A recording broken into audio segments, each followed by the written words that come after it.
Hello everyone and welcome to the third true chapter of the lecture series True Dhamma 2.0. And today we talk about the mundane and supramundane benefits of practicing the Dhamma. My name is Dr. Florian Lau, and today we continue where we all left off last time. This lecture will be rather long with 84 slides, and I try to record it in one go. So this lecture might be very, very long, and I hope I can make it till the end.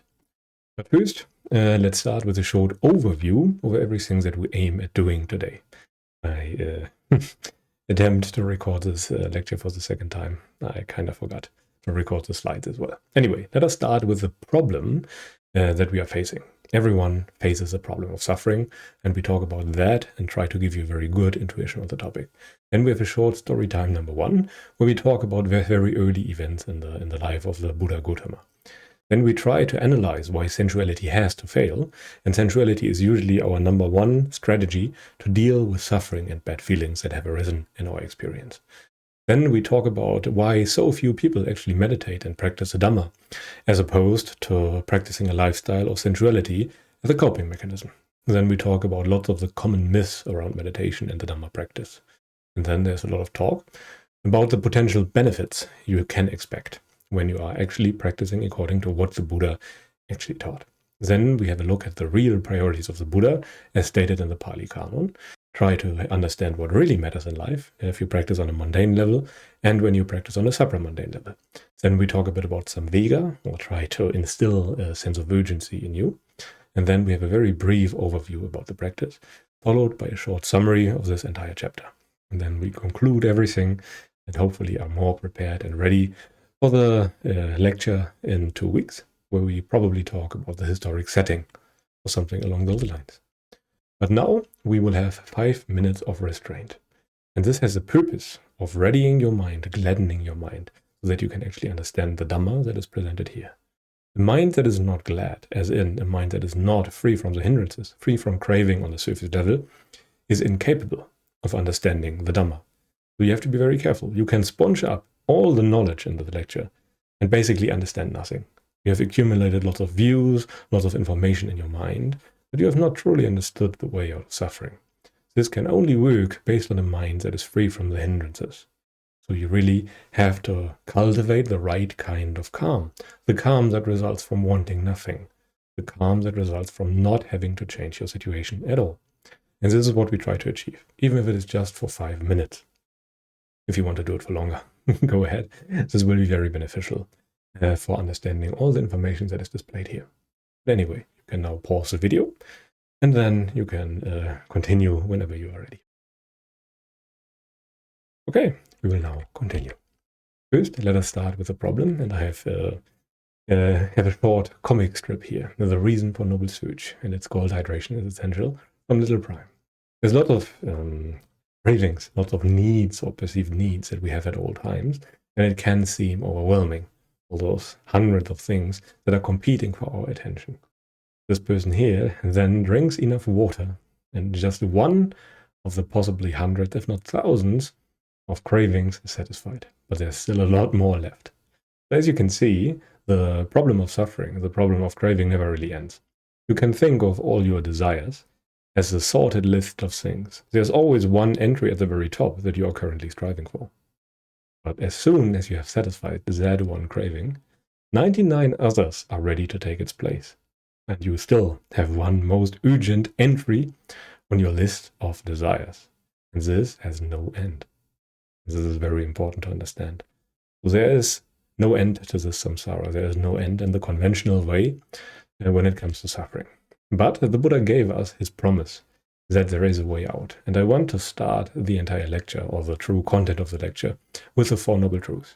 Everything that I display in this lecture should be understood in the context of the Four Noble Truths, in the context of suffering, the way out of suffering, what suffering depends upon, and the cessation of suffering. Only when you try to understand everything in this context is there a chance that you can actually attain freedom from suffering. And the first noble truth goes as following. Suffering is an inseparable part of experience, of existence. When you exist, when you are, when there is being, there's also suffering. Or as the sutta stated, this is suffering. And this is an experiential description. The person who has understood the Four Noble Truths, all at once, by the way, not just one, then two, then three, then four, but you have to understand all of them at once, understands in their experience, oh, this is suffering. I have misunderstood it my entire life. I got it wrong all the time. This is the actual suffering. And then there's the second Noble Truth. Suffering depends upon other things, namely craving to exist. Whenever there is craving, at the same time, there's also suffering. At the same time. And this is very important to understand. Suffering has a cause. Suffering depends on something to exist. And the Suttas explain it as follows. Oh, this is the cause or the source of suffering. Again, this is an experiential understanding, an experiential realization of what suffering and its cause really are. You have understood the cause of the entirety of your suffering, not just some things, not just some surface level or scratching the surface kind of understanding. You have understood the entire thing. And then there's a third Noble Truth. When what suffering depends upon ceases, suffering also vanishes. Suffering can only exist or coexist when there is craving at the same time. Or as the suttas say, this is the cessation of suffering. Experientially, you have the experience and realization of suffering fading. Suffering no longer being there and being at ease for the first time in possibly your entire existence, having understood the way out of suffering, which is the fourth Noble Truth. There's a gradual training, a gradual way, the Noble Eightfold Path, leading to the elimination of craving or wanting things to be different so that it can never re-arise again. You destroy craving and its roots so that there's nothing left. This is a very different kind of freedom than that of most modern or contemporary schools of meditation. The suffering that is eliminated through the Dhamma cannot come back. It is impossible for you to ever suffer again in the future. And as the Pali Canon states, this is a training or Noble Eightfold Path leading to the elimination of suffering. And there are two kinds of practice. There's meditation for pleasure or calm or self-improvement, and I bunch them all together under that umbrella term. And then there's meditation to overcome suffering. And this is a different beast. This is on a completely different level, and in fact, it has to affect the entirety of your life. Otherwise, it's not the real deal. Yeah, but let's try to understand this a bit better using a short experiment that you can follow along if you wish. So you could just sit down and ask yourself, if you would want anything to be different right now, do you want your general situation to be different? Is there something missing? Is there an urge to move, adjust your posture? Thirst? Hunger? Do you want a yacht, a significant other, a new house? Why aren't you the happiest person on earth doing nothing but sitting right now? You can ask yourself very sincerely why that would be the case. And usually it is the case that you need something to be happy. But you can think about it and ponder about it for a while and pause the video for that. But in essence, suffering is a translation for the Pali word dukkha. And dukkha is the opposite of sukha. And sukha means being at ease, peacefulness, or easiness, lightness. And then there's the dukkha, which means uneasiness, no peace, being restless, being haunted, so to speak. And you don't have to experience suffering or of starvation or suffering of a battlefield. All kinds of not getting what one wants or being apart from what one wants is dukkha. It is craving. It is the urge to change your circumstances for the better. You want to get rid of every little bit of that. No matter where you are, completely regardless of the circumstances, you want to be at ease. You want to be the most peaceful person on earth. This is the goal of the practice. No matter what the circumstances are, no matter what the senses throw at you, you want to be at ease. This requires the elimination of craving. But on a very mundane level, you can think of this in terms of an onion diagram that I have displayed here. You can read this in two ways, and it should give you an intuition of the dependent structure of suffering. This is not the perfect deal, by the way. This is not dependent origination here, but it should give you an intuition. As a worldly person, as an example, you start with the outermost layers of the onion. Those are the symptoms, while the source of those symptoms lies at the very core. And the outermost layers are usually discontentment or depression or something that shakes you so that you actually start thinking about those problems. And this usually depends on some kind of clinging and some kind of addiction. There's some problem that is really happening in your life because you are depressed or discontent. And this kind of addiction or problem usually depends on strong cravings that you experience. And this strong craving is only really there because you have repeatedly conditioned that. As an example, you are only really addicted to cigarettes when you smoke them regularly. You will not be considered addicted if you just smoke one cigarette every, I don't know, month or once in a while, once in a blue moon. This is not going to happen. And this repeated conditioning depends on wanting things, depends on lustful thoughts, depends on having the intentions to gratify your senses, the intentions of creating good feelings, of creating relaxation or something like that, which is called sensuality. Appeasing the mind's urges through actions of lust, through trying to get what you want. And this is a different kind of distraction. This kind of sensuality distracts us from the fact that there's always the human condition lurking in the background. There's always old age, sickness, and death waiting for you and for everyone you love. And this is a very scary knowledge. If you would not distract yourself from that, you would very likely go insane. You would be mad. Thus, we choose the easy way, and the only way that we know as practitioners, namely to cover up this lurking knowledge by engaging in sensuality. Through distracting actions of greed, aversion, and delusion, we distract us from our human condition, and we also distract us, sadly, from the way out. This is based on lots of wrong attention, wrong striving, which is ultimately based on wrong views. Based on our wrong views, and now we go the other way around, we cultivate lots of wrong attention and wrong striving because we don't know any better. As we do not know that the way of sensuality is a wrong one, will not lead to peace and happiness, and ease and lightness. As we do not know that, we take the only route that we know, namely we distract ourselves from our human condition. And based on that urge to distract ourselves, more gross kinds of distraction will arise, namely lust and hatred. Lust and hatred are formidable ways of distracting ourselves. We can indulge in hedonism, as in try to get as many good feelings or as many good experiences as possible, or we can even engage in self-harm as a way to distract ourselves from something even worse that we perceive as even worse. And based on lots of repeated conditioning, there's stronger and stronger cravings that culminates in clinging and addiction to certain things. And in the end, there's lots of depression, discontentment, and lots of problems in the world. But please keep in mind that the suffering that the Buddha is talking about all happened at the very same time right here and now. It has no real temporal aspect. Whenever there's craving, there's also suffering at the same time that we choose to ignore. This is the problem. Usually we think of suffering in the wrong way. What we think of as suffering is not really suffering, and we will understand that hopefully in the upcoming lectures.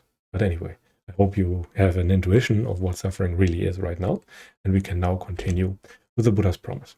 The Buddha said to us that freedom from suffering right here and now is indeed possible. And it is not something that we have to wait for death so that we can go to heaven or something. Right here and now, we can be the happiest, lightest, most at ease, peaceful persons in the world.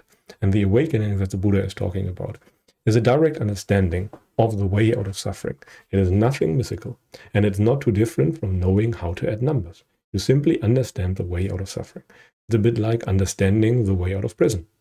You understand how to escape prison with absolute certainty, and then the suffering of being in prison will be greatly diminished because you know the way out. You just have to go it. You know exactly, I don't know, the schedule of the guards, where the walls are the weakest, where you can climb over the walls or something like that. Based on that knowledge, you will experience a tremendous amount of relief because you are no longer truly caught in prison, truly caught in the prison of samsara. And once you understood that way out, it becomes more or less effortless to exist.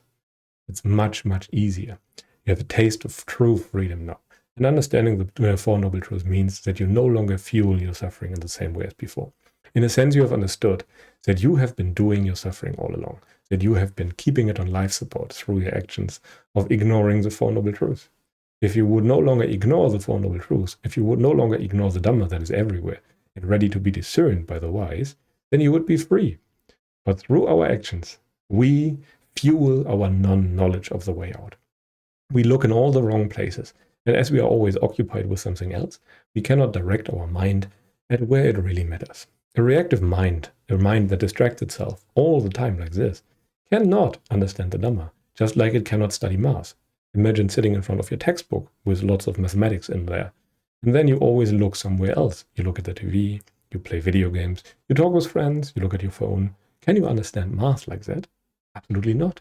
And in the same way, you cannot understand the Dhamma when you are always distracted with something else.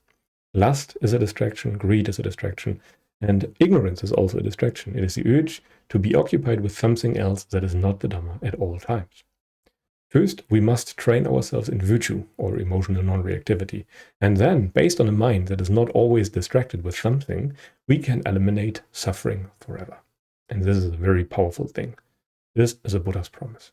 Anything short of the impossibility of suffering to ever arise again is unacceptable from the Buddha's point of view. There were ascetics in the past that were able to eliminate the surface level kind of suffering from their experience for 60,000 eons on end. Yet, ultimately, they were still shackled to samsara. They were still suffering. They were still liable to the future arising of suffering. And as such, they were not free. They were still in prison. They were still in the prison of samsara, just in a very lofty cell. And this is the problem. We want to find a way out of suffering completely and never experience it again. And this requires us to deal with the roots of suffering that leads to the regrowing of suffering, the re-arising of suffering again and again and again. And the Buddha even stated the value of the right view, given a nice simile, or the simile of the 100 spears, from Samyutta Nikaya number 56.35. And it goes as follows. Monks, suppose there was a man whose lifespan was 100 years. Some woman say to him, "Look here, fellow.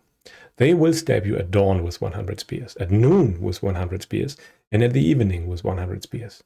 You, thus stabbed, day after day, with 300 spears. At the end of 100 years, you will realize the Four Noble Truths that you have never realized before. It is fitting, monks, for a clansman intent on his own good to accept that offer. For what reason? Because this samsara is without discoverable beginning. The first point cannot be discerned by blows by spears, blows by swords, blows by axes. The breakthrough to the Four Noble Truths is accompanied only by happiness and joy. It is worth it to take such a deal, to accept being struck by 300 spears and experience great pain and suffering every single day for 100 years, only to be liberated in the end, to accept and understand the Four Noble Truths. This kind of torture would be worth it. It would be worth it 100 times, a million times even, if you are liberated in the end and understand the way out of suffering after all of that. This is worth it. This is the value of the right view. And this is very important and can be very motivating, because the Dhamma liberates you even from all of that. Buddha even gave us other similes, like the simile of the hen and the eggs, that it has to work. If you put in the right kind of work, then it has to be accompanied by the appropriate results. No matter if you believe in it or not, if you do the right work, and for example, build a wall brick by brick and do it in the right way, then no matter what you do, no matter if you like it or not, you will build that wall, as an example. And the simile goes as follows. Bhikkhus, when a bhikkhu is not intent on development, even though he forms a wish, may my mind be liberated from the taints by non-clinging. Yet his mind is not liberated from the taints by non-clinging. For what reason? Because he lacks development. He's not doing the work. Suppose there was a hen with 8, 10, or 12 eggs that she had not properly covered, incubated, and nurtured. Even though she might form the wish, may my chicks pierce their shells with the points of their claws and beaks and hatch safely, yet the chicks are incapable of doing so. For what reason? Because the hen has not properly covered, incubated, and nurtured her eggs. She has not done the right work, even though she wishes for the good results. She's not experiencing them. But suppose there was a hen with 8, 10, or 12 eggs that she had properly covered, incubated, and nurtured. Even though she might not form the wish, may my chicks pierce their shells with the points of their claws and beaks and hatch safely. Yet the chicks are capable of doing so. For what reason? Because the hen had properly covered, incubated, and nurtured her eggs. She has been doing the right kind of work. And if you are doing the right kind of work, there's only one kind of result that can follow. If you start building a wall one brick at a time, then at the end you will have a wall. No matter if you wish to build, I don't know, an anthill or something like that. It does not matter. The kind of work leads to the appropriate kinds of results. And this is from the Anguttara Nikaya, Book of the Seventh, number 71, according to Bhikkhu Bodhi's numbering scheme. But anyway, let us continue with the short story time number 1, where we start with the very early steps of the Buddha Gautama. Okay. Well, the first days in the early birth, so to speak, of the Buddha is from Digha Nikaya number 14. And according to that sutta, the Bodhisattva at that time, which is a Buddha to be, waited for his birth in the Tavatimsa heaven, the heaven of the contented. And I'm butchering very likely all the Pali words there. And then he descended into the queen's womb, and when the conditions were right, there was a great light and a great earthquake that shattered the entire 10,000-fold world system, is I believe how it was called there. And there was a guardian deva that took care of the mother and the child. And the mother was exceptionally pure, but died giving birth after 10 months. Normally, babies are born after 9 months. So this is an exceptionally long time. And it was a very clean birth while standing, and he was caught by the devas as the Buddha was dropping to the floor. And just as the Buddha was born, he supposedly said, "I am the highest in the world, I am the best in the world, I am the foremost in the world, and this is my last birth. Now there is no more renewal of being." There are lots of mythical elements in that, and they are rare, and they make no difference should you be put off by such formulations. It's not good to disregard the entirety of the Dhamma based on such foolishness. I give those things to you because I believe that it's good to be encountering such mythical statements rather early in your training, so that you are not really surprised by them later on. There are mythical elements in the Pali Canon, there's no question about it. And among those are the original stories of the birth of the Buddha. You can make of that what you wish, but the information on the actual practice provided in the Pali Canon is very good. If this is true or not, well, you cannot really tell, because it's something that happened in the past. Based on what you know right now, you very likely come to the conclusion that it's likely not true, because newborn babies usually cannot speak. But who knows, really? Maybe it's a nice story, maybe it's not, maybe it happened that way, who knows? It's always good to have an attitude of, okay, I cannot check this as of right now, maybe I can check it later, let me put it aside for later, if there's something that you encounter of this kind. Yeah, but anyway, let us now continue with the actual content. And now we try to understand why sensuality has to fail, why our default mode of being, our default strategy to deal with suffering and bad feelings is not good and has limits, and why we have to try something else. But first, sensuality is the only way that we know. Sensuality means we try to attain gratification through the senses to distract ourselves from suffering. Whenever we experience something disagreeable through the senses, like a pain in the leg or boredom or anything like that, we try to change whatever the senses supply to us to something better.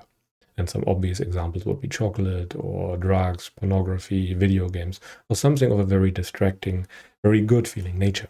Something that makes the problem of suffering move into the background so that we are at ease for a time right now. But there are also subtle examples like craving for company or wanting family, wanting safety, wanting the safety of a nation, the safety of views, the safety of being right all the time. Those are all kinds of craving. Those are all kinds of sensuality, even if they are sometimes very subtle. If you, for example, are part of a group that feels very entitled or have the right worldview or something like that, the right political view, it's always a source of safety for us. So it's always sensuality. It always covers up our discontentment through this or that means. And to a practitioner, to a person who is not skilled in the Dhamma, not skilled in the virtues of the noble ones, good just means feeling good, and bad just means feeling bad. Our emotions, our feelings are usually the guide of what is good and what is bad. Sensuality is the only known way to escape discomfort. We know no other way. And making craving stronger is sadly a result of this kind of striving.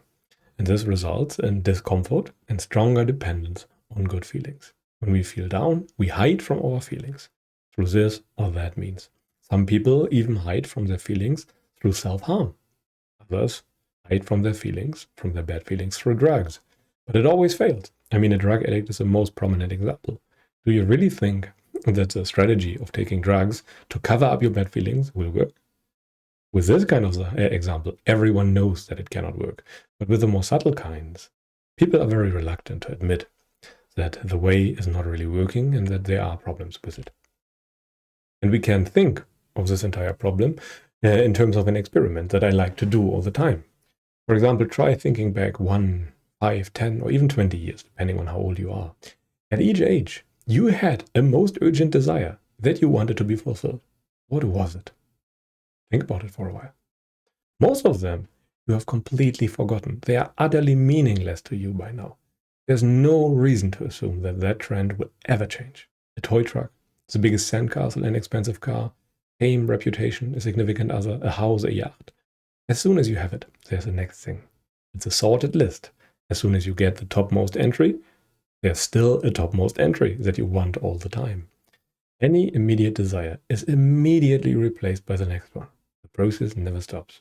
Craving cannot be satisfied, yet it makes us more and more dependent on the need to have good feelings in our experience at all times. And this is a problem. And it's good to acknowledge that this is a problem. And I like to think of the different modes of being that we can attain with the simile of a water tank.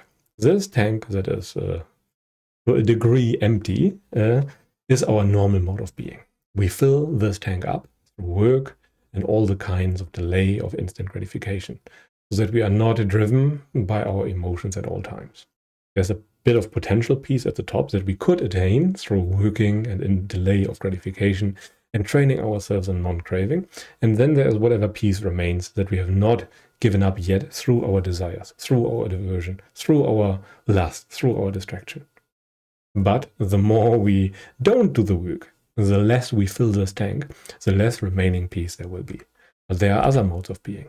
There's, for example, the mode of being where there's no gross sensuality, where we have given up the most gross kinds of distractions, the most gross kinds of lust. As an example, we no longer chase sensuality, good foods, good clothes, statues, reputation, and all those things. In a sense, we practice a limited kind of virtue, where we try to get rid of many of the things that people usually want. We completely change our attitude toward those things and legitimately no longer want them. As such, the tank that represents our peace and happiness will fill up slowly.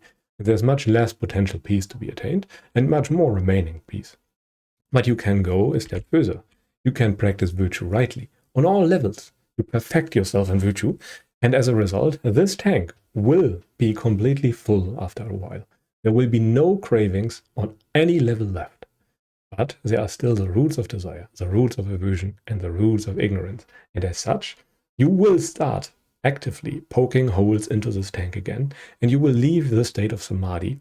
And the state of samadhi is pretty much virtue perfected, when there are no longer any surface level cravings left, no surface level clinging. None of that is left.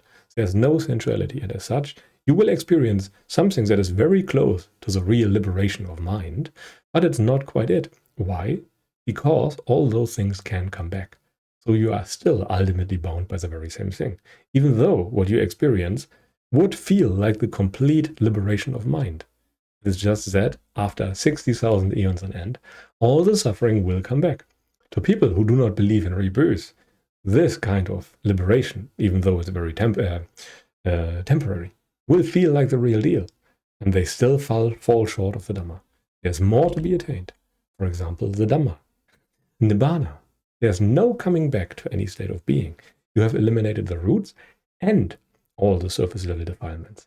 The person who has eliminated the roots, just the roots, would be a Sotapanna, or a Seka, one in training. A person who has, in addition to that, also removed all the surface level taints, all the surface level hindrances, would be a person who has attained Nibbana. If you do both, then you are an Arahant. If you do just the roots, then you would be Sotapanna.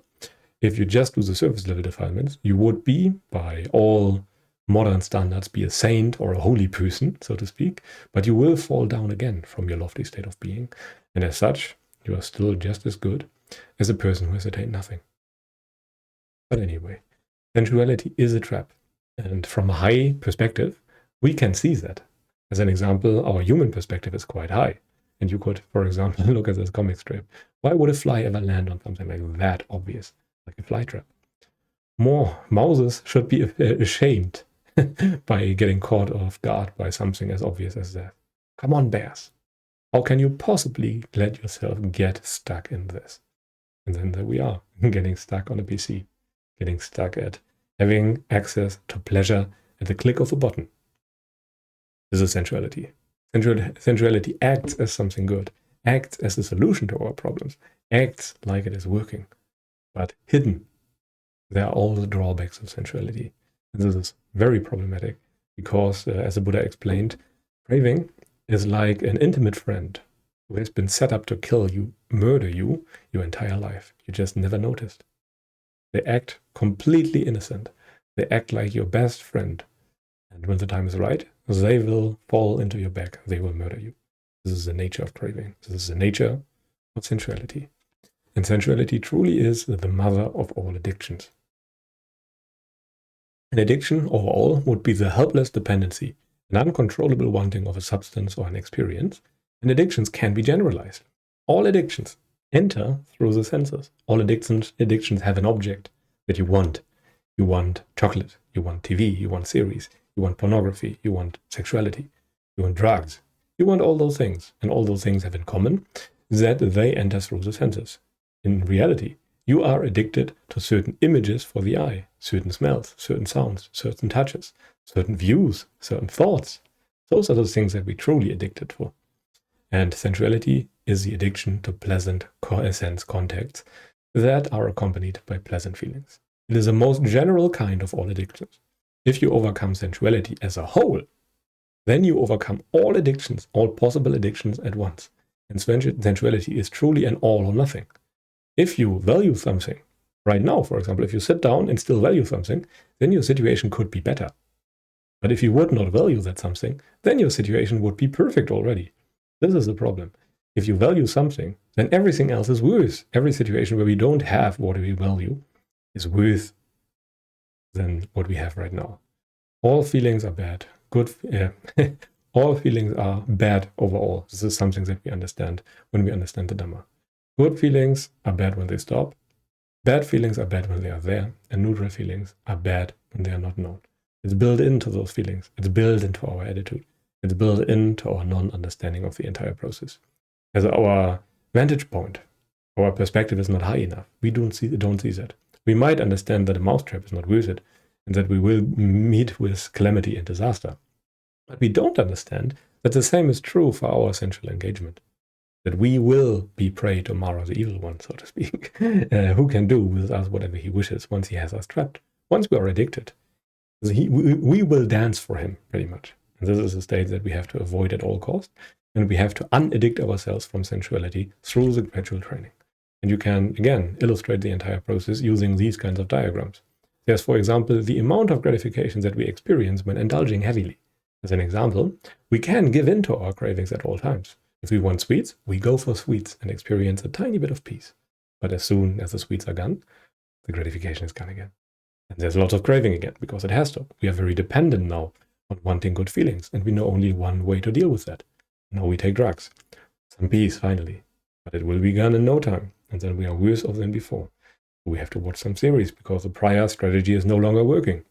We watch them, there's a small degree of peace, and then we are back to a very bad state. Why? Because we are no longer paired with what we deem agreeable. So everything else is now worse than what we had before. So we experience great problems and great dismay. We are in a state where we are suffering, right? Because we are no longer paired with what we like. But the same is also working in the other way. We can, for example, practice a degree of restraint. For example, through very mundane things. When you initially start on your training, what you will do is very likely on a very gross level. Like you start lifting weights. This is a form of restraint. You could be doing something that pairs you with something that is immediately agreeable. But instead, you lift weights. For the time being, it feels bad for you. Why? Because you are no longer paired with what you want. But when you stop doing that, your frame of reference grows a bit stronger. And there are other benefits from lifting weight. So you overall start feeling a bit better. Then you do a bit of work. Working is also not very pleasant. But you delay your gratification even more. And as a result, you gain even more strength. Then you perform some meditation where you are cultivating that level of restraint and enduring in a very targeted manner. It feels bad at first, sitting like that. Always having something that is worth more, that feels better, that you could have at any given time, but you deprive yourself of that. It feels like only foolish people would do something. But over time, when you stick to it, you start feeling better and better per default, because it has to be like that. You decondition all your cravings, all your surface level wants and desires. And the result is that you are at ease, that you are gratified pretty much all the time, that you are contented pretty much all the time. And then there's a person who is practicing in a more mixed way. For example, they are lifting weights, which is something that is very good and very helpful. And as a result, they experience some peace and some restraint and the benefits of that. But they also take drugs and they also watch series. Overall, they feel rather bad because they are still addicted to sensuality. They are still addicted to sense inputs. But they are better off than many other people around them, and they can derive a sense of safety from that. And as a result, they might even feel above average, simply because most people around them are worse off, and this is problematic.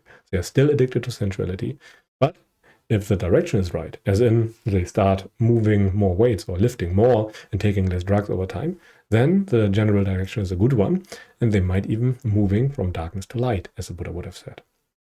But anyway, let us continue.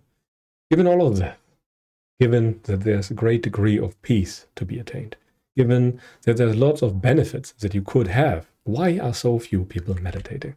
And I like to explain all of this given an iceberg metaphor. Most of the results, most of the benefits from meditation are delayed.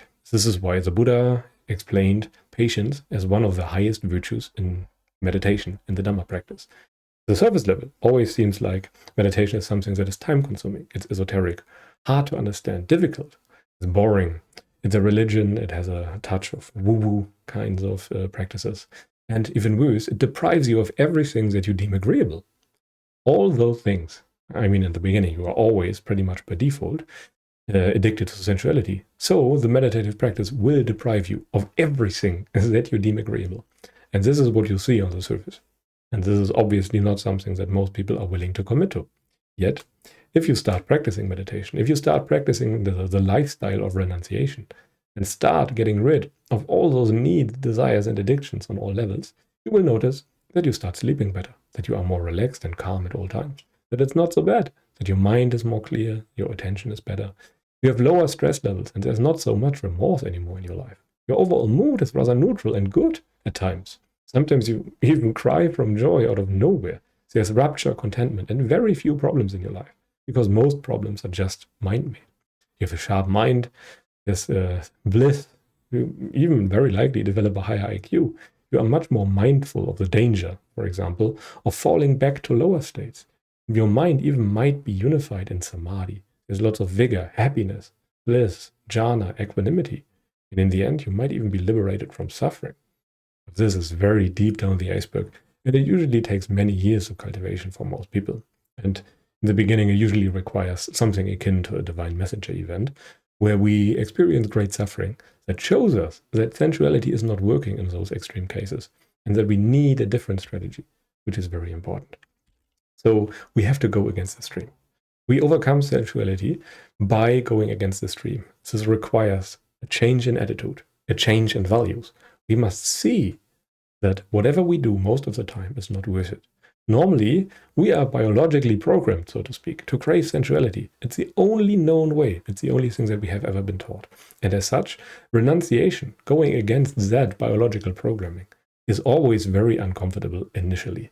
And the diligent pursuit of renunciation leads to the pleasure of renunciation, which is no longer needing anything for your well-being.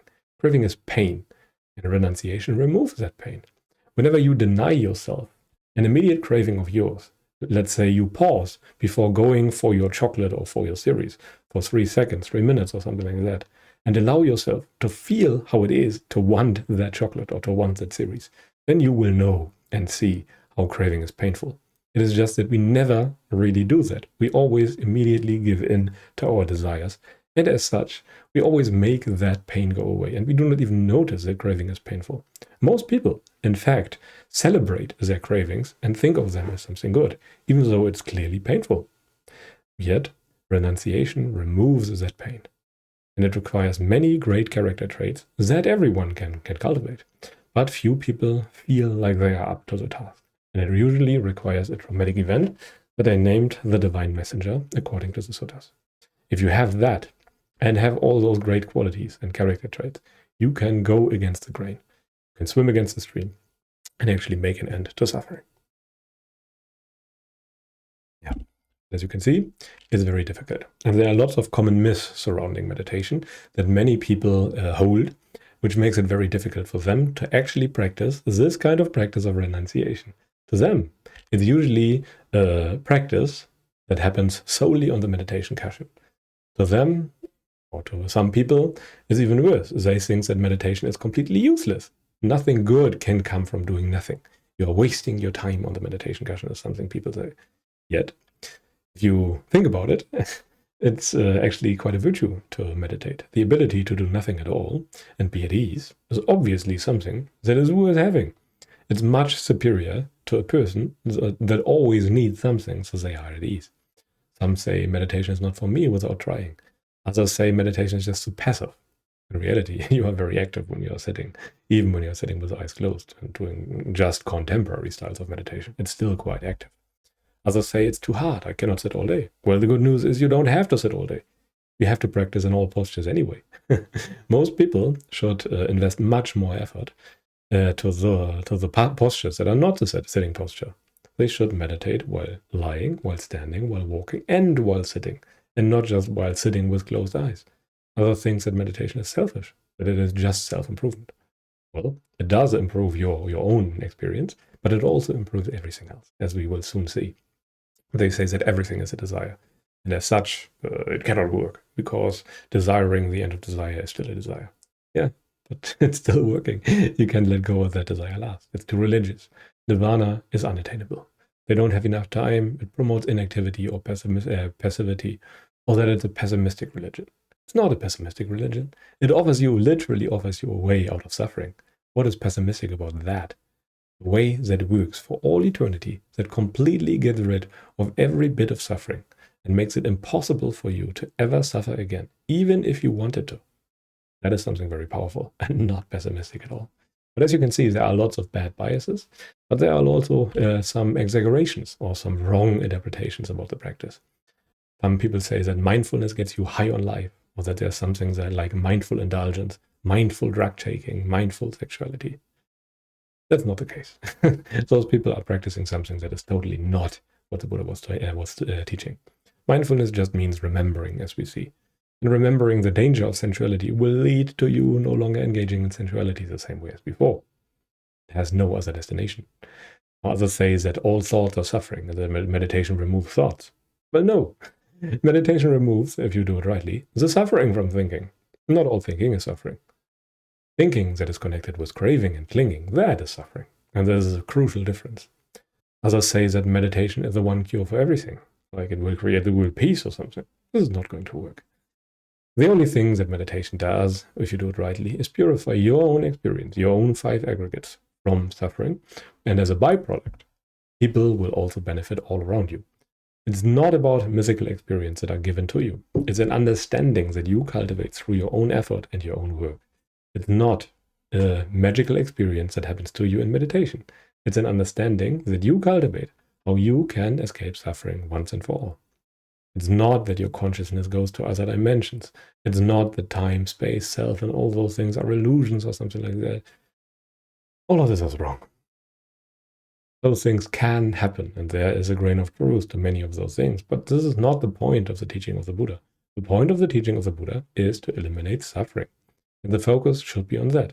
Whenever in question, you should always remember and come back to the Four Noble Truths, and always try to ask answer the question for you, how this relates to the ending of suffering, how this relates to the ending of craving.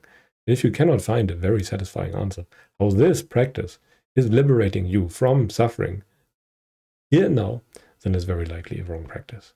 Then there's a view that there are no bad meditations. And in a sense, well, what they mean is right. As in, when you have bad feelings and meditate, then that's also good, and that is true. But there are bad meditations if you do them wrong, or do them based on wrong views. Those are very bad meditations that lead you in a very wrong direction. Others say that the present moment is enough, which is a very mystified statement.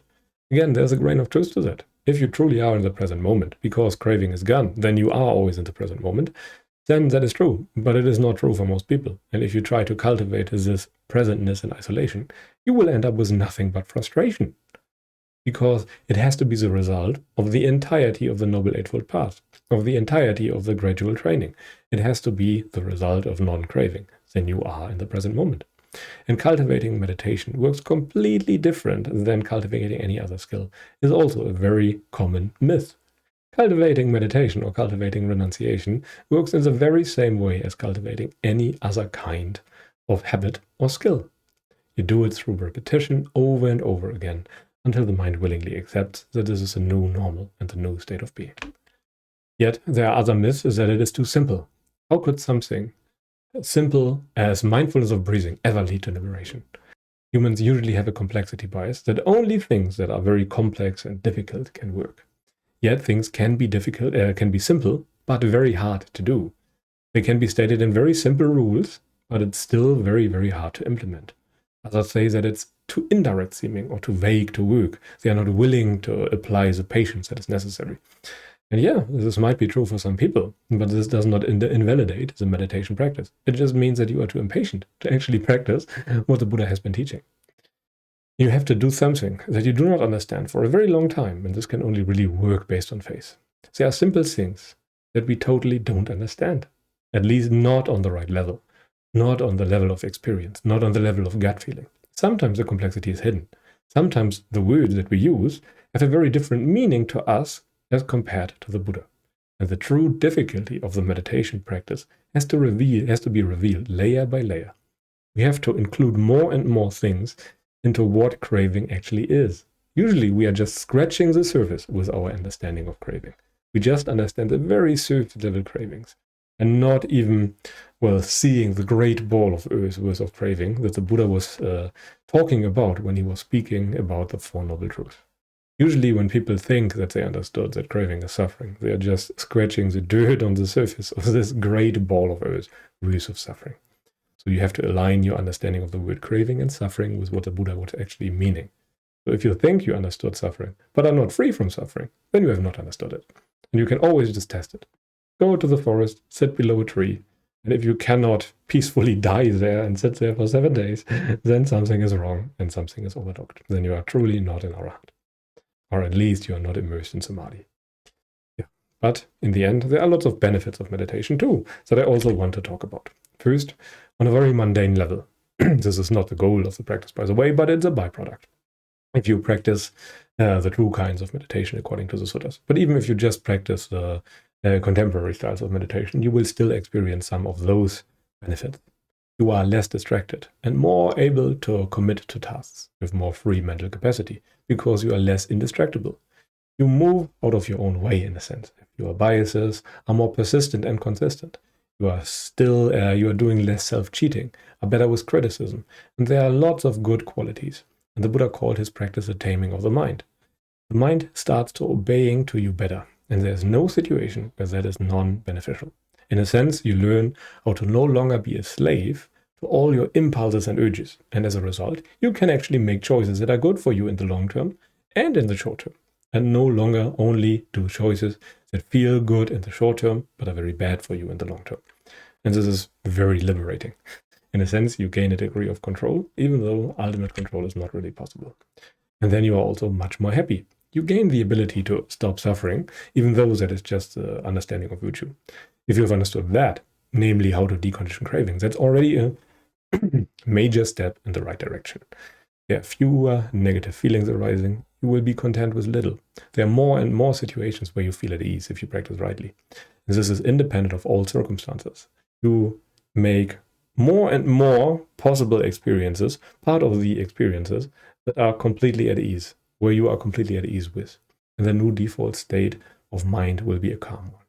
The Buddha describes common happinesses and other types of higher happinesses that are illustrated to you with a water tank simile. There's the happiness of sensual pleasures, there's a partial happiness of virtue, then there's a complete happiness of perfected virtue where there are no longer any surface level cravings, which is also called samadhi, and then there's a full liberation of mind, the liberation of nibbana. You could also add a fifth kind, namely the destruction of the roots of craving, which is the happiness of sotapadhi. And those are the different kinds of happiness that you can attain through the practice. And all of them are pretty much superior to the sensual kind of pleasure. And even, and this is statement that many people dislike very heavily, even the kinds of pleasure attained through the modern contemporary meditation schools and traditions is usually an inferior sensual kind of pleasure, simply because the state of being with those experiences is regarded as better as the state without. So it's sensual in that regard. Why? Because you categorize, you make a distinction between different kinds of experiences. The experiences on the meditation cushion are superior, and when you don't have those, then you are in an inferior kind of situation and experience. And this kind of discrimination between states has to stop. They should be all the same. You should be at ease and happy no matter what the experience gives you. This is a kind of liberation that the Buddha talks about.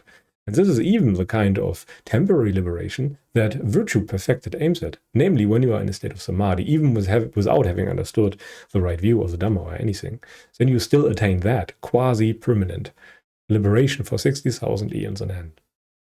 Yet, there is more to be attained. This is still not the hard one. But there are other benefits too. The benefits are you are more concentrated, you are less stressed, you have a better memory. It reduces all kinds of addiction and increases your discipline. It slows down your mental and bodily aging. You gain a strong immune system. You are at peace. It reduces biases, insomnia, depression, anxiety. You are less emotional, and there are all kinds of benefits. As soon as you gain control over your bad impulses, many good things will follow, and everything will be affected, because the vast majority of our choices is based on greed, aversion, and delusion. When we weaken that greed, aversion, and delusion, everything else has to be affected. This is what I call in conventional terms the carryover effect. And this is the supreme carryover that you can achieve. Some things have benefits for many, many other things. And the ultimate benefit for many other things is emotional control. No longer being addicted to good feelings. It opens so much mental capacity up that everything else fades in comparison. So if you start meditating rightly, if you start practicing the Dhamma rightly, all those benefits will come. It's not the purpose. The purpose is always the reduction of suffering. But there are byproducts for that. Namely that you have a much easier time understanding complex topics. That makes everything easier. This is something that I can confidently say. But it also has lots of effects on others. Humans, for example, usually imitate everyone around them. We are evolutionarily herd animals, and we look for similar people and become like them. Those are the social laws that we follow pretty much at all times. We look for similar people, and we become more like people around us. And we learn by imitation. And this also applies to the modes around us. It's useful when we behave like those people around us. And the Buddha also noticed this and said that monks gather according to the elements. Wisdom seekers went to Sariputta. People who wanted to powers went to Moggallana. And there are other people with other inclinations that went to all the others. For example, other monks went to Kassapa when they were intent on Tatanga practices or asceticism. They went there because they were looking for similarity in others. And as a result, they became even more like each other. At least it also works the other way around. If we gather together with evil people, with unskillful people, then we experience the opposite results. So we should be very careful how we choose our friends. And this can be illustrated by Conways' Game of Life, which is an example from theoretical computer science that I like a lot. In essence, all of those people that are displayed here on the grid are either happy or unhappy. And people who are surrounded by happy people will stay happy. But if there are unhappy people around them, they will become unhappy if there are sufficiently many unhappy people. Like two, as an example. When there are two unhappy people around you, you will very likely be affected by their unhappiness. Because now it's not a niche case anymore. Now it can start to spread. We will imitate those around us because it's much more profitable if we act in unison with those people around us. Much better if we are all of a similar kind, so to speak. And so, when we have bad emotions, we share them with others. Others will imitate us. And as you can see, as time passes, other people will be happy, yet other people will be unhappy. But overall, the unhappiness spreads in a society where lots of people are unhappy. We adapt to those around us. And over time, nearly everyone will be unhappy, simply because there was a threshold that we passed at a time that made too many people unhappy. At times, it will seem better, but overall, it never ends, as you can see.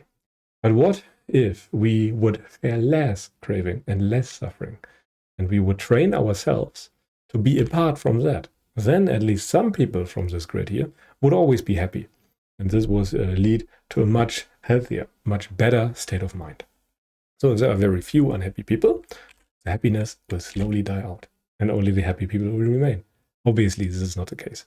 There's no society where there are only arahants or people who know the true way out of suffering. But you get the idea. If you stop sharing your unhappiness with other people, if you stop sharing the suffering with other people, you obviously make society as a whole much better. And this is something we should strive for. And the Buddha said in certain similes what a harmonious assembly is. And he said, "Here the assembly in which the bhikkhus dwell in concord, harmoniously, without dispute, blend like milk and water, viewing each other with eyes of affection. This is called the harmonious assembly. Just as when it is raining and the rain pours down in thick droplets on a mountaintop, the water flows down along the slopes and fills the clefts, gullies, and creeks. These becoming full fill up the pools. These becoming full fill up the lakes. These becoming full fill up the streams, and these becoming full fill up the rivers, and these becoming full fill up the oceans. So too, when the bhikkhus dwell in concord, harmoniously without disputes, blending like milk and water, viewing each other with eyes of affection, on that occasion they generate much merit. As you can see, this sets in motion a chain reaction. Just by adding little drops of water on the mountaintop, so to speak, where you sit and behave harmoniously, this has many benefits down the line. It streams down the mountains into the oceans and can generate an ocean of well-being for society, so to speak. It's a very delayed kind of gratification, but it's a thing that actually works and works for good. So it's something that is worth cultivating, as opposed to just treating symptoms. We actually want to treat sources. We want to treat the original problem. Sure, we must also deal with the symptoms from time to time, as in remove the surface level kinds of craving and suffering and defilement. But we must ultimately treat the most underlying source, the ultimate problem. But yeah, in case you want to read it up, you can always scan the QR codes, by the way. And now we want to have a look at the Buddha's real priorities. What did the Buddha actually teach? Well, at some point in time, I just scanned the entire Pali Canon for certain words. This is not an easy task, by the way, because many translators use different problems, but I just went for the most obvious synonyms. And as you can see, there are certain occurrences that you can look up. How often did he mention mindfulness, wisdom, jhana, loving kindness, compassion, impermanence, non-self, self, altruistic joy, equanimity, etc. Concentration, various virtues or moral, and all those things. And we can summarize them into 4 different categories. For example, he talked a lot about mindfulness. He talked a lot about virtue, jhana, and wisdom. Wisdom he talked about the most. In all the other categories, jhana, which could be translated as samadhi, then it would be a slightly bigger category, and virtue. Those are the 3 things that we actually need. Sila, samadhi, and panya. And then mindfulness, which just means remembering the teaching. So we can remember the teachings on virtue, the teachings on samadhi, the teachings on the Dhamma, the teachings on wisdom. This is what the Buddha was really talking about, the most essential aspects of the training. And the most essential aspect of all the training is wisdom. Virtue is necessary, because without virtue you cannot understand the Dhamma. Samadhi or jhana is also necessary, because it gets rid of the surface level defilements and the surface level sufferings and cravings. And wisdom gets rid of the root of all our problems. The root, the ultimate root of self-view, which leads to the re-arising of wanting to change our experience. Self means control. Self means getting what one wants. Only with control can we get what we want. And when this is gone, the ultimate root of suffering has been pulled, and suffering only has a limited amount of time to remain in existence. And now let's have a look at what really matters in life. And there are lots of anecdotes from old people. There's a scientific approach on what really matters. And you can't ask people really with a survey or something, because they are usually intoxicated with youth, health, and immorality, with a non-virtuous lifestyle. But we can ask people at the last stage of their lives. And old people usually willingly tell you their regrets. And what they say is that experiences and relationships matter much more than wealth. Nothing in evolution prepared us for happiness from luxury items or from craving. But some degree of happiness can be attained from social relationships. And if luxury items stay the same, happiness cannot be in them. so to speak. It's always in relation to those things. What makes things attractive to one person and another might find it disgusting is usually our craving. There's some innate good feelingness about certain things, but usually we go for things because we crave them. And there's also a Harvard study. And because old people only supply anecdotal evidence, but no quantifiable proof, we can follow a more statistical, a more empirical approach and just count what old people say and correlate that with their life decisions. And there's, I think it was a Harvard study, but please keep in mind that the institution could be a different one, that followed people for over 80 years. And they even followed the people and descendants all their lives. And they frequently asked standardized surveys and interviews just to find out what really makes people happy. And the results of those studies were rather interesting. For example, relationships quality is much more important than wealth or health when it comes to remorse later in life. Relationships improve health long-term, and loneliness kills as much as tobacco. Relationships quality predict happiness better than social class, IQ, or even genes. If you have good relationships, and good relationships are very much based on virtue, because when you behave virtuously, other people love being around you. If you behave virtuously, you will be welcome everywhere pretty much. So still, a good family leads to supreme happiness. It's akin to an insurance. But virtue is an even better insurance. And the Dhamma is the best insurance, so to speak, when it comes to happiness. But yeah, much of this might actually be the result of carryover. As in, much of this might actually be the result of virtue. Because if you are virtuous, you will likely have good social relationships. So it might not be the ultimate cause. This is my hypothesis. And I think it is rather obvious, but to them, it's probably not so obvious. Yes, anyway, what is cause? What is effect? Causation might go both ways, so to speak. But as you can see, there are also near-death experiences. Namely, people who died and then came back, so to speak. And the mind thought it died, so to speak. Maybe it even was dead. And people who came back, so to speak, independently describe a figure of light that showed their life from other perspective, regardless of the culture, which is also rather interesting. And according to them, there are only two things that matter in life, namely love and wisdom, knowledge. And even many suicide attempters don't really try that again. It's not like a dream. They often even get offended when you call that dreamlike. But there's also a very good Buddhist explanation for all of that. Death forces us to stop craving. It forces us to be apart from everything we deem agreeable. And once that wanting is gone, all that people have is a glimpse of what it's like to not want anything at all. As in, they get a glimpse of peace, and they don't want back to that. And this results in a feeling of love for everything. Because when there's no discrimination left, when there's no ill will left, when there's no craving left, that's the only thing that can remain. Love, unconditional love for everything, unconditional compassion. And knowledge would be akin to Buddhist wisdom. And knowledge makes sure that all the defilements cannot come back. But even if it's just the knowledge that craving is bad for you, the surface level craving, the virtuous kind of understanding, even that is ultimately very liberating and quite close to the real deal, quite close to the real liberation of mind. It's just that most religions in the world, at least as I understand them, only offer something that feels like liberation on a very long scale that even feels like eternity, but ultimately it's not eternity. Ultimately there's impermanence lurking in the background. It's just possible to attain a degree of liberation that is so vast that it feels like eternity, yet ultimately it will come back. And then there's Buddhist wisdom. The Dhamma cultivates this liberation without reliance on luck or circumstances. The Buddha teaches virtue and wisdom to overcome suffering. First virtue, to get rid of the suffering, and then wisdom, to make sure that the suffering stays away. And this will result in an impartial love or non-ill will. And then, this is a very pleasant state. This would be one kind of samadhi that we will talk about in later chapters. And people surely won't mean mathematical prose or online politic knowledge. They mean the knowledge how to escape suffering through ending craving, through stopping to cling to things. And this is the happiness of the renunciates that surpasses worldly happiness by far. Liberation by wisdom is unshakable. Suffering is not only gone, but also can never come back. And all religions in the world can temporarily remove suffering, but I know only of the Dhamma that prevents future suffering with 100% certainty. Understanding the Four Noble Truths means that you understand with absolute confidence what must be done to never ever suffer again in the future. And this is a very powerful knowledge. And now to a bit more sense of urgency that I want to give you, which is a very classical memento mori contemplation that the Buddha also did. It's just that he did not call it that way.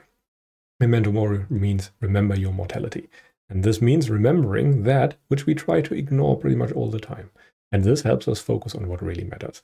It creates a sense of urgency and reminds us that morality and renunciation are actually very important, because the more things we amass, the more things we cling to in life, the harder it will be to let go of all those things at the point of death.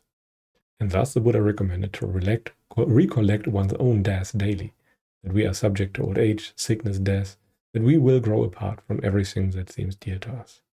And there are lots of similes that work much better than words. The Buddha gave us many similes to invoke a sense of urgency in his followers. And I like this one quite a lot. Every square on this slide stands for 1 year. Every cross, every X stands for 1 year of a 30-year-old person who has already lived. Most of those years are before us if we are 30 years of age. But a lot of those years are already gone. But we can think of those things in very different terms. We only have 400 seasons to live. A third of all those seasons is already gone, and there are only 800 more seasons to come. But we can think of it in even different terms.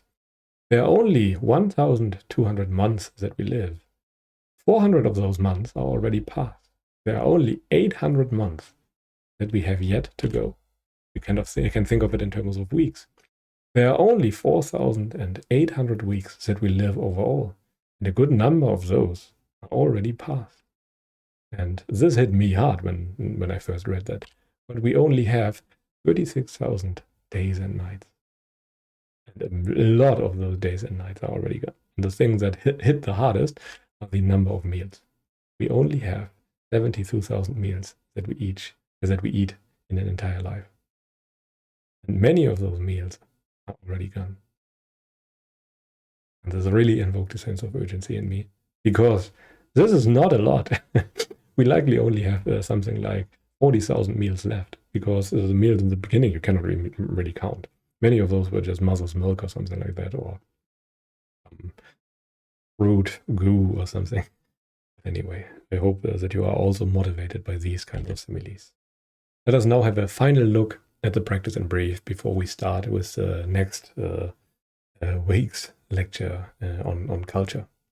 So what does it look like? I like to again illustrate this with a short simile. What we have here is a small dragon called Tabaluga, which is a very famous German TV show. And Tabaluga wants to get from this shore, from the near shore, to the far shore. The far shore is called Nibbana, and the near shore is Samsara. And now we have to cross a dangerous river, in this case, a dangerous field of ice. And sometimes you will break into the ice and have to start from the beginning. And you will never make it to the end unless you know the way. The problem is that we do not know this way here, this green one, that we could take to attain final Nibbana. The way is hidden from us. We cannot see it. This is very problematic. And not only that, there's also an evil snowman called Actos that sets a lot of traps for us. There are lots of distractions all over this field of ice that we usually go for. He put a lot of things there that we could go for. He tempts us with lots of other things, with Facebook, social media, with lots of catastrophes, online politics, tasty food, alcoholic beverages, and all those things. So we get astray, and we never really find that way. And this is a very small field of ice sheets, but in reality it's much bigger. And we have no clue how this path might look like. So if you start as a person who might be a bodhisattva, who wants to find this way on their own, they have no clue. If someone told you where to step on, it would be a much simpler matter. But the first person who wishes to find liberation has no idea where to step. And there is not really any knowledge that there's an ice field at all. There's just distractions. And now you have to find your way from the near shore to the far shore without any clue what you must do to get there. So you have to really, really try hard to find your way there.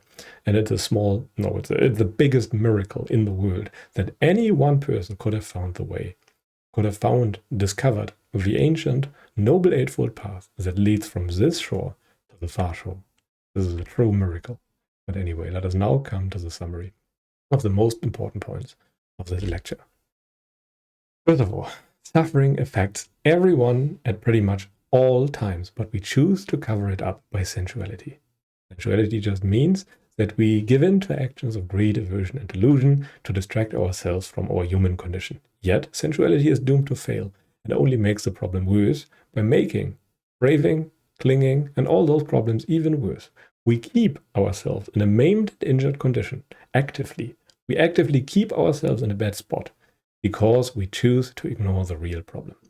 Meditation has countless benefits. Practicing the Dhamma has countless benefits for you and others, but there are many myths and many wrong views that are propagated everywhere that makes it very difficult to find the hardwood of the practice. The Buddha has taught us the way to end suffering and pretty much just that and everything that is necessary to get there, namely virtue, samadhi, and then ultimately panya and knowledge of liberation. Worldly happiness is sensuality. World transcending happiness is love and wisdom. Happiness is not in the world, but in your attitude. Even bland food and rough ropes can feel heavenly with a perfected mind. For the perfected mind, everything will feel perfect. There's nothing missing, you're always at ease. And this is what we try to attain through the practice. But not only that, but we want to make sure that it actually stays like that, no matter what we do.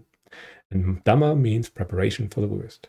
We throw everything away so that there is nothing to lose when it's actually time for us to go. When we grow old, when we grow sick, or when we die. When there's nothing we lose, that is actually not a problem.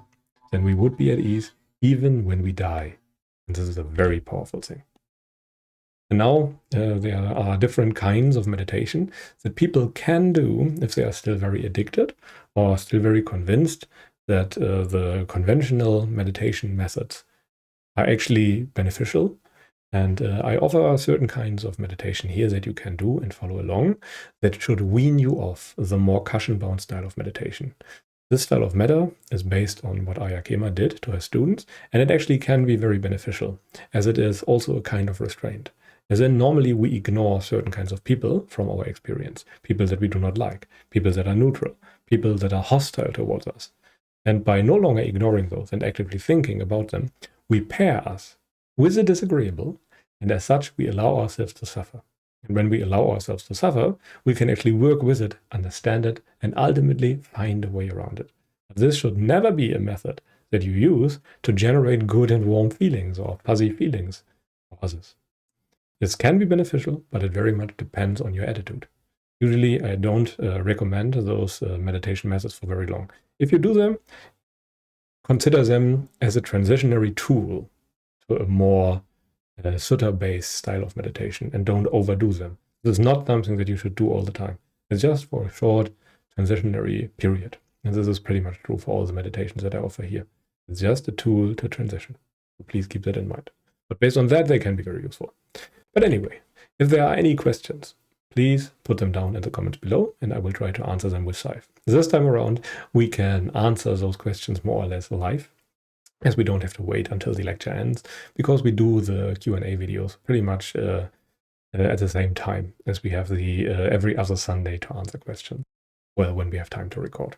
But this depends. We don't always have time, but we will see. Yeah, here's the last slide. If you want to contact me, you can use this old email address of mine. I do not want to change it anymore, because people use this old one, even if it was from the channel, as it was still a self-improvement one. There's a Dhamma Hub Discord server. You can scan the link if you wish. There's a free Dhamma ebook that you can read. There are paperback versions on Amazon if you want to support me. And there's a Patreon account that you can also use if you want to support me. But all of this is optional. And I want to be very clear. I don't really need support. At some point in life, I wish to be able to sustain myself just as a Dhamma teacher or something. But right now, that's not possible. But if I never start, then it will not happen. So I think it's good for me and for my own well-being to put such links out there.